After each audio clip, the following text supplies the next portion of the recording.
thank you for watching. I hope you enjoyed it. And if you enjoyed it, give it a thumbs up, share it, comment.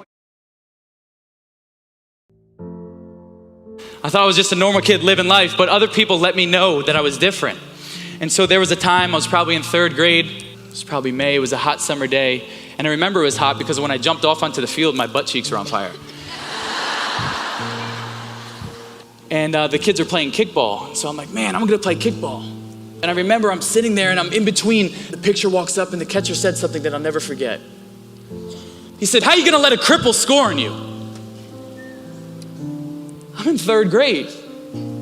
My 3rd grade, I don't even know what this word means, but I know that it's negative. I know that it had this negative connotation. And so this was my first glimpse of why me? Raise your hand if at least one time in your life you said, why me? Look around the room. It's everyone. We all get a taste of that victim mentality, the why me? And so I realized that, I don't like the way I'm feeling. And I need to be able to master my emotions. You need to be able to master your emotions, whether that's in business or whether that's in your personal life. You need to be the master of your emotions, not let them affect you. And I came into school one day and my friends were like, Nick, you always tell people to try new things, get out of your comfort zone. Why don't you try wrestling? And I said, I can't, my arm. And what I mean by that is this arm looks like a potato. We call it the potato now. It used to look like a chicken wing. And so basically, this arm was about 5 inches longer than it is now. And my bone was growing faster than my skin. And the bottom line is, if I would have hit my arm hard enough, my bone would have came through my skin. And the reason why I said, I told that part where I start with can't is because the majority of not only entrepreneurs, but humans, we start with can't always. This phrase that I kind of frame my whole life on is it's not can't, but how. And the reason why I let you know is because it's not just mindset mumbo jumbo. This isn't just magic. But like I said, humans are very disempowering creatures. And so when you start off with can't, whatever it may be, we all have these limiting beliefs, right? So when we frame something as how, it's not only more empowering, but when you view things as how, your mind will start stimulating more solutions. You're not gonna stimulate any solutions if you start off with can't, I'll tell you that.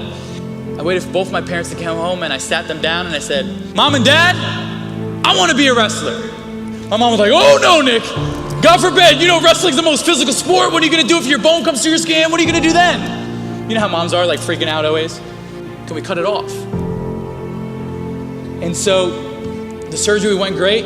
And I go back to school with this big smile. I swear I was the happiest kid that just cut his arm off. They're like, Nick, what'd you do? I cut my arm off. And I remember how excited I was. My friends supported, but people laughed. And they said, Nick, let's be real.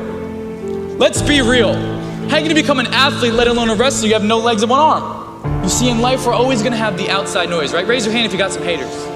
Oh, means you're doing something right.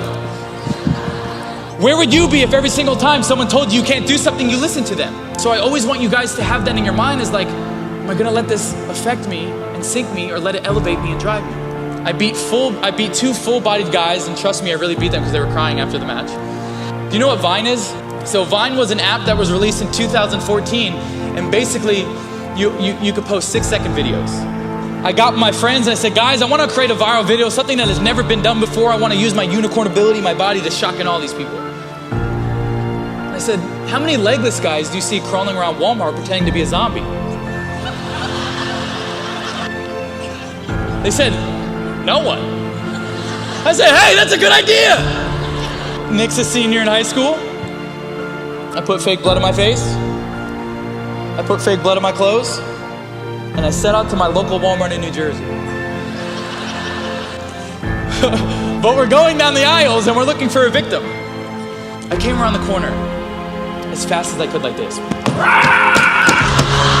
He goes, oh, and he throws the paper towels at my face. Right in my face, boom. I'm like, no, it's just a prank, don't beat me up. So I posted the video and I went to sleep for school the next morning. I woke up, the video had over 80,000 likes and over 80,000 revines. It went internationally viral. It was at the top of the popular page. I gained 50,000 followers in a day. I'm like, I go back to school, people are like, dude, you're the zombie king. I was not expecting this.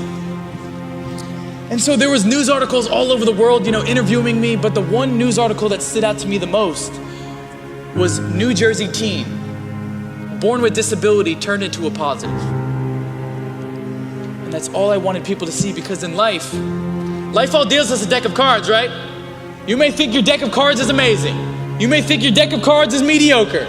You may think your deck of cards is very bad. But it's our duty to play that hand to the best of our ability. If you agree, say yes. And what that means is we gotta focus on our strengths. We gotta focus on the things we do have. Like I said, humans are very disempowering creatures. We're always focused on the things we don't have. Imagine if I woke up every day and I was like, man, I got no legs and one arm. Hey guys, it's Nick, and this is my life story. He's clearly not confident. You know, energy is contagious, and so you have to focus on your strengths and do the things you do love about yourself, because I promise you, when you focus on your strengths and the things you do love about yourself, it'll always outweigh all those negative things. And so what I mean by that is everything that I do, you know, becoming a CEO, becoming a model, becoming a bodybuilder, I didn't know what I was doing, but I threw myself in the waters. You just figure it out. The best experience is going through the BS, is going through the hard times, is trying to figure out what you need to do to become that person. And the beauty behind life is that we are the architects of our life.